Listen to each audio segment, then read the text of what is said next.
I'm building a company called Ion Design. We instantly turn Figma prototypes, mockups, and designs into clean code that's tailored to your code base. What's the worst thing about YC? The worst thing is, so it came to an end. We were building in the crypto market, which obviously wasn't doing well.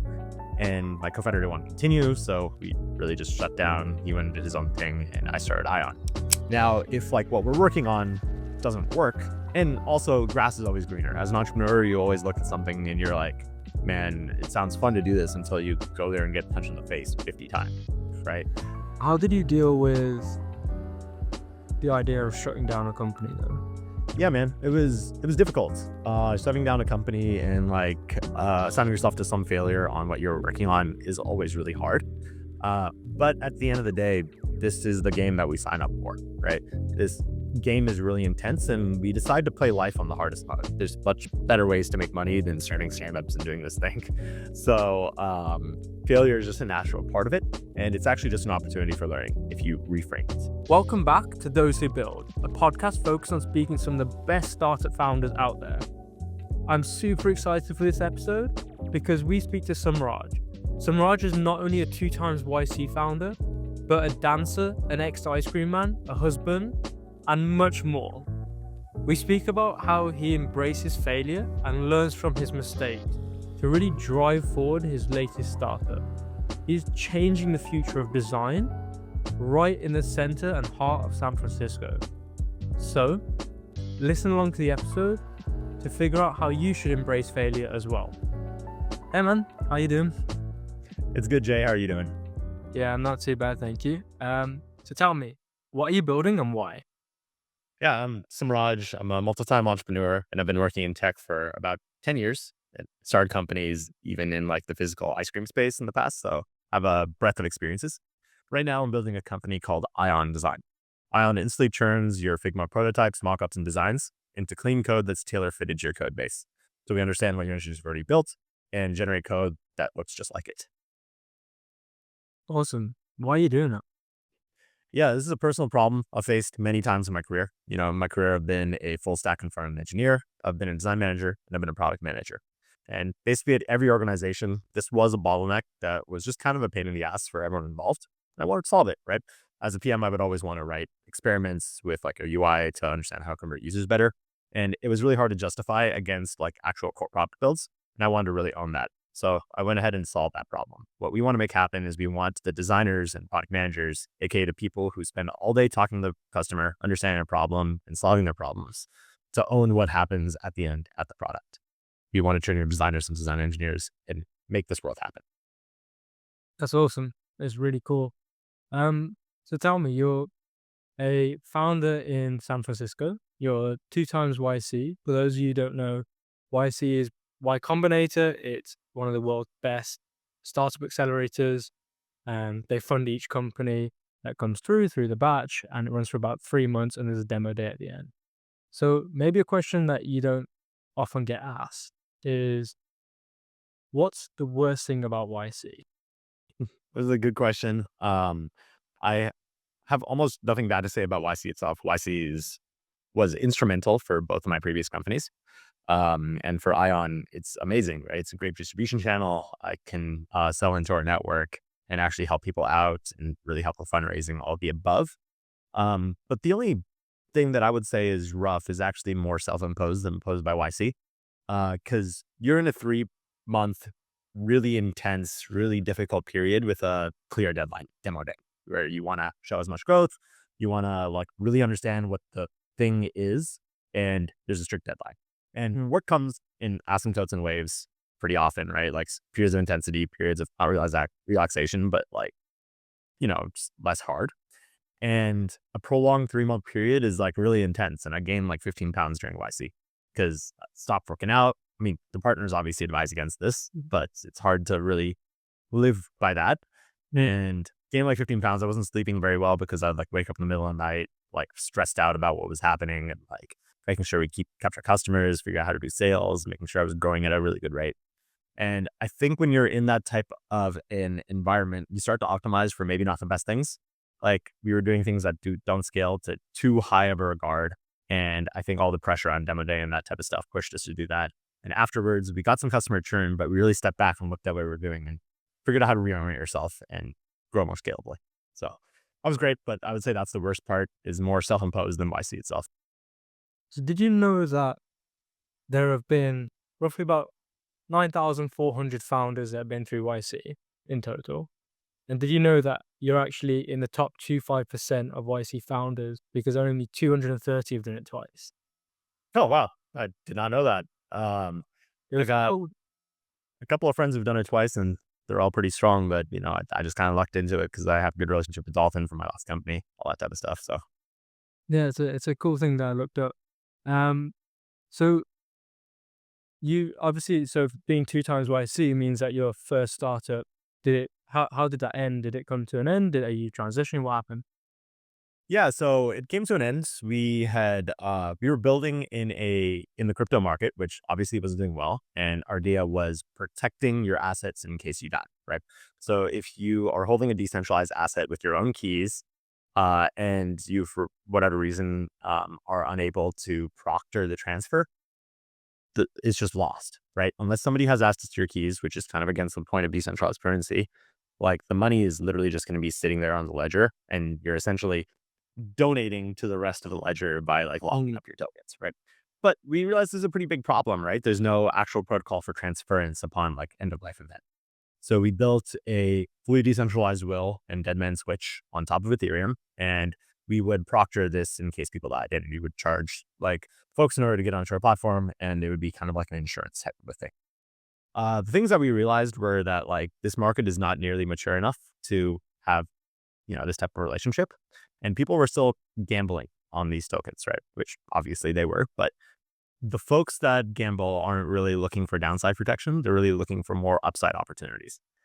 And we played around that space for quite a bit. We pivoted around a bit, but unfortunately, we weren't able to find anything that really stuck and solved a real strong problem, right?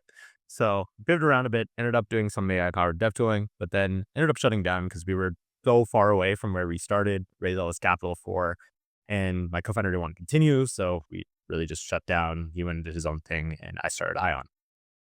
Talk to me a bit about that decision that you made to firstly, when you started pivoting, why did you go for a pivot rather than just shutting down then and there? And then maybe secondly, when it comes to shutting down, how did you actually go about making that decision, right? Now's enough. Yeah. So we actually pivoted initially during YC, and it really came down to a ton of experimentation. We had like a playground to like go and figure out where the problems existed. And we were able to pull in some traction for like some games and stuff we were running.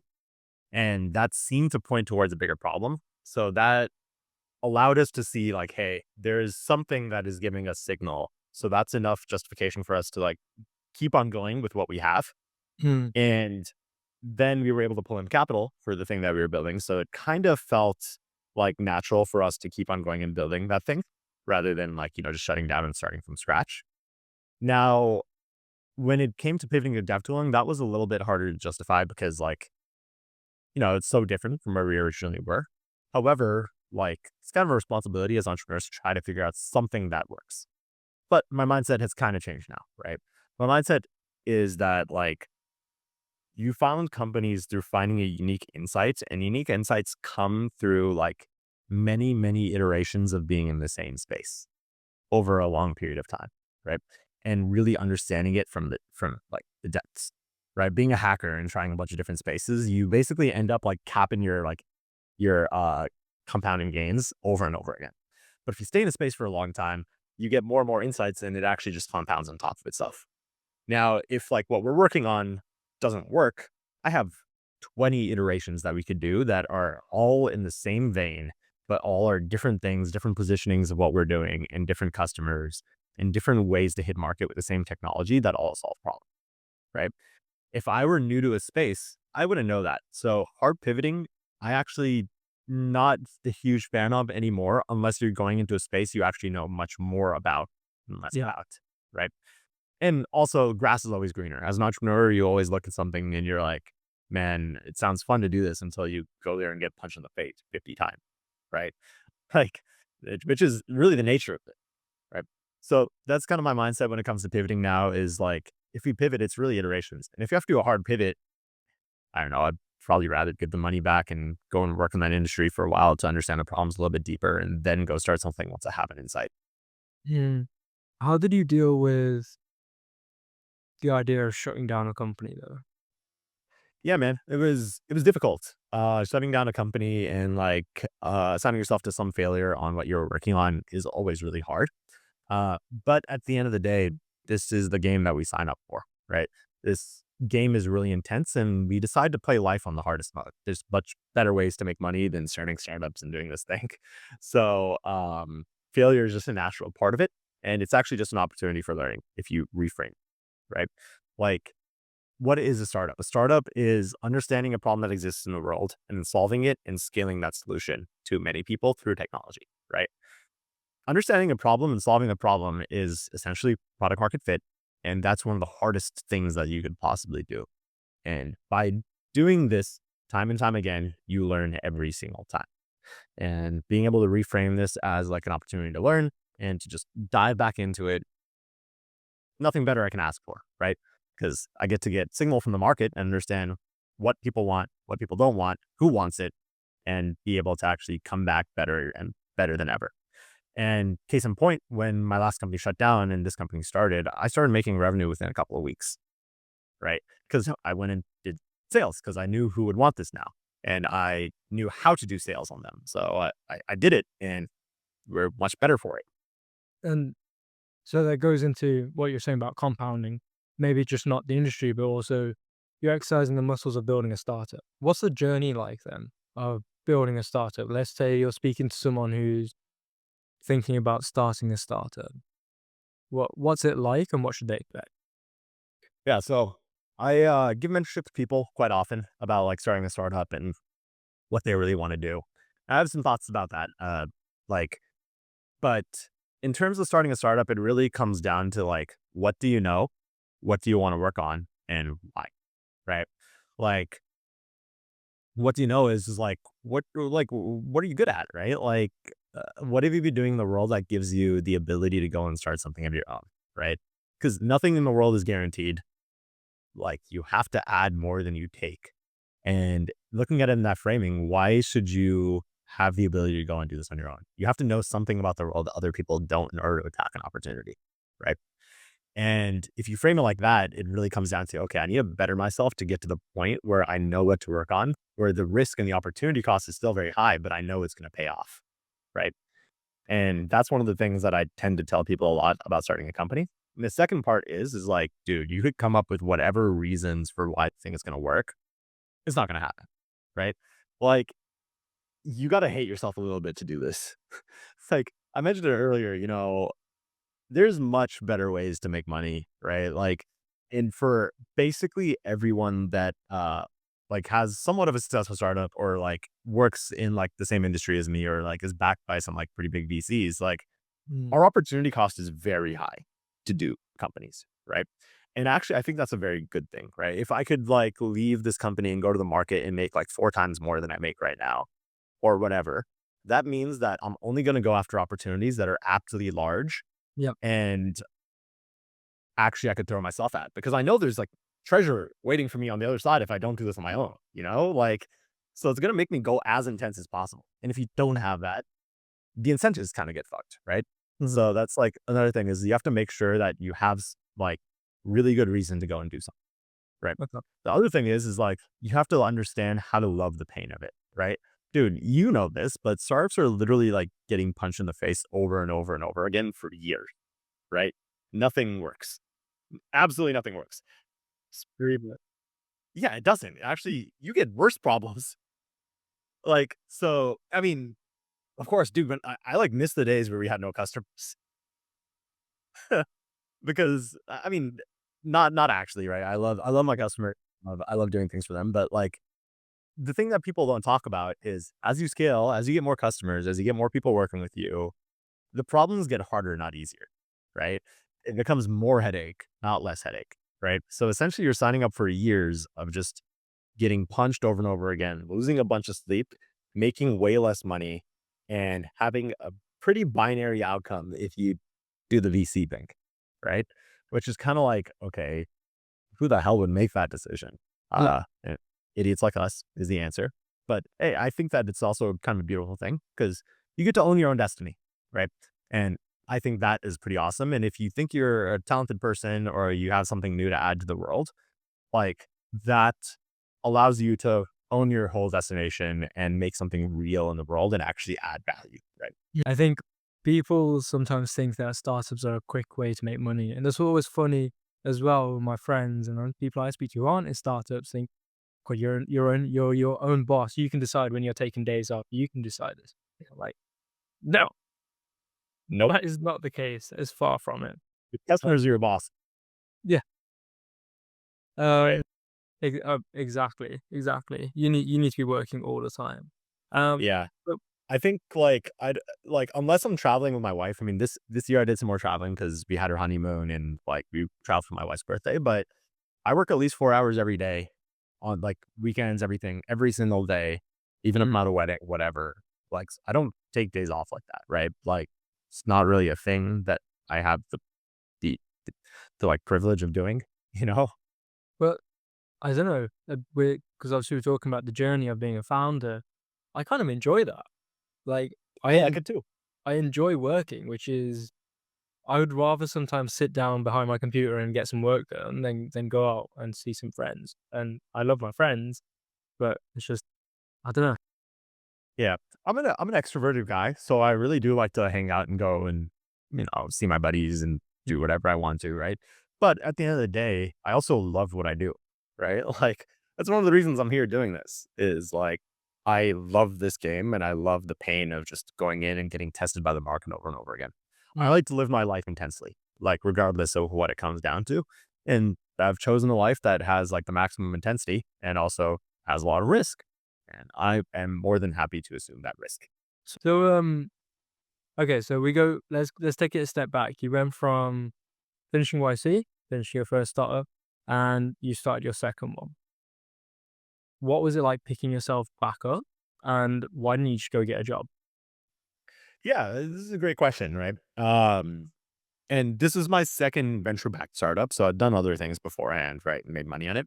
And really, I just didn't have a great taste at the end of my mouth from my last startup. I thought that there was a lot of opportunities that like we could have seized, but for whatever reason, we just didn't. And I thought that there was so much left for me to put on the table that I hadn't yet. Right. And I'd made at that point more money from my bootstrap stuff than my venture back things. I was like, man, this doesn't make any sense. And so like going back into and for the last company, I was a CTO, right? So I was more focused on the engineering side. This company, I'm a CEO. So I run the entire business. I do all the operations. I set up all of our swings and write all our theses and things like that, right? And going into the startup, I felt like I had still had so much left to put on the table. And I had also de-risked it, right? As soon as my last company ended, I started doing sales right away. Mhm. I start like I knew exactly what I was going to build. I knew exactly how I was going to hit market, and I knew who the type of buyers were. And I went and got sales right away. And maybe the product wasn't ready, but I de-risked it.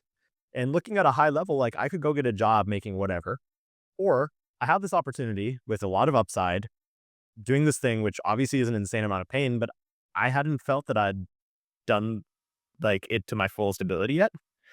And I de-risked it in a couple of ways. So how could I choose anything different? Mm. And how are you feeling about it all now? I feel great, man. Like our company's doing better than ever, right? Like after my last company started and I started this company, we started growing right away, right? Because I was way more intense and way more diligent about how we hit market. I was way more intense and diligent about like what the swings were and like how to position the company and how to do sales and making a real engine there and productizing. Right.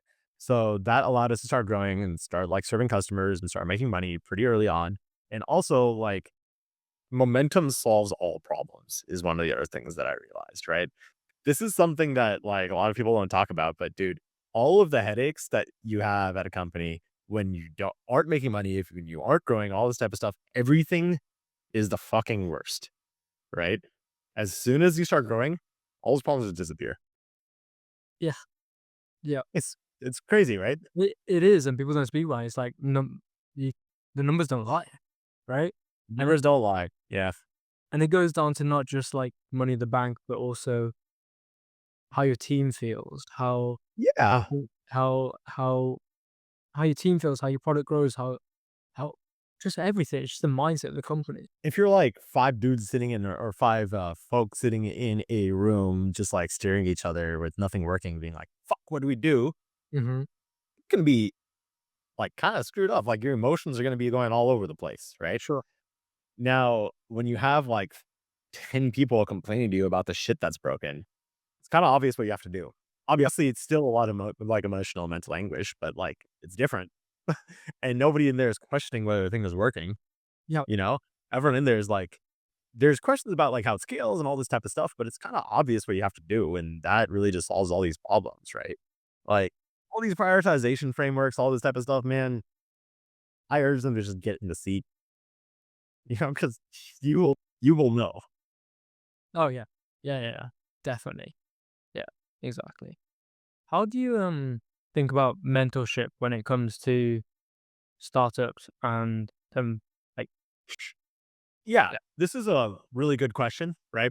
I like mentors who have done, right? Like we have mentors at our company who are all subject matter experts. My boy James, he was my designer at Bravado, like last company, and then he went on to be the first designer at Ribbon, right? And dude is incredibly talented. I call him my little Martian homie. He's and he comes by decently often, and I get a bunch of mentorship from him about like how structure designs, things like that. My other buddy Jeff Wong, amazing friends, used to play Call of Duty with them, stuff like that. He mentors me a ton on like how design works at smaller companies, mid-sized companies. Harrison and Agree from Numi, great mentors. They're subject matter experts in the design industry. They're evangelists, they're investors, advisors, distribution partners, customers, all of the above for our company. Amazing guys. And then Itai from Google Material, he also mentors me on a lot of things and like helps me understand how design works with large organizations. And the people that I find for mentorship are people who have a lot of subject matter expertise in something that I do not know or have the experience to know, or is difficult for me to figure out. I don't go to people for mentorship on things that I can't figure out myself or that I can figure out myself. Right. And I actually think it's irresponsible to do so because, like, why am I taking up the time of somebody else for something that really is just an internal thing for me? Me, like, pushing away something is hard and feeling like I'm making progress by going and finding mentors. Right. And this is what I like run into pretty often when like people ask me for advice. I'm always happy to give people advice. I talk to people and I give them advice all the time. A lot of times that's like steps that it needs. Mm. A lot of times people come to me with for advice on things that objectively they could just kind of figure out themselves. Yeah. And it's kind of like, man, you should do that your own before you come to me, you know? Right. And the other thing is a lot of time when I give people advice, like I'll tell them, okay, these are the things that you need to do in order to know if you should do a startup or like if you want to go down this route for this idea you have, this is exactly what I would do and how I would start it. Yeah. And guess what? They'll be hitting me up 3 months from now, nothing done, and asking me for more advice. And I'm just like, all right, dog, like, if you're not gonna go and put your money where your mouth is and go and do it, I don't really want to give a bunch of advice to you because that's just kind of a waste of my time too.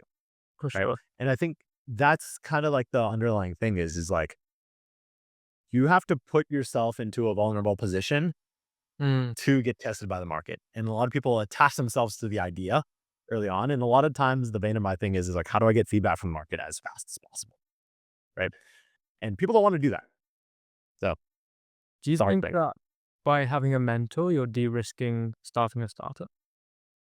No.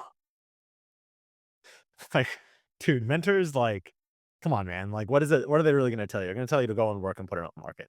Like, you could find that literally anywhere. Yeah. Now, if you have a mentor that is like a subject matter expert in something where you want to start a company, Yeah. that is way different, right? For example, my brother-in-law has a company in like basketball entertainment, and he has mentors that have like started large businesses in that space and know how to do the operations on it and know how to get like funding in the right way. And he goes to them for very specific advice when it comes to those tasks. Yeah. But that is a different type of relationship. And he got those relationships by getting momentum. And then people respected the momentum. And like if they asked him like to do something, he will come back for either reasons why he did it or why he like and clear reasons for why he did it and what he did alternatively, or what happened, what were the results of it, you know? Maybe. Maybe. Well, it's been awesome. I've got one question to finish off. Um, Yes. what's one piece of advice you'd give to your younger self starting out again? Buy Bitcoin. Oh yeah. No, just kidding. Yeah, man. Optimize to learn as much as possible, right? Like, I think that's the biggest thing, right? Because, I've been saying all this stuff about like how this is so much anguish and all this type of stuff, but it's an awesome journey and you get to learn so fast. And I think also people will overblow the risk of starting something on your own, given like the opportunity cost of your time and all this type of stuff.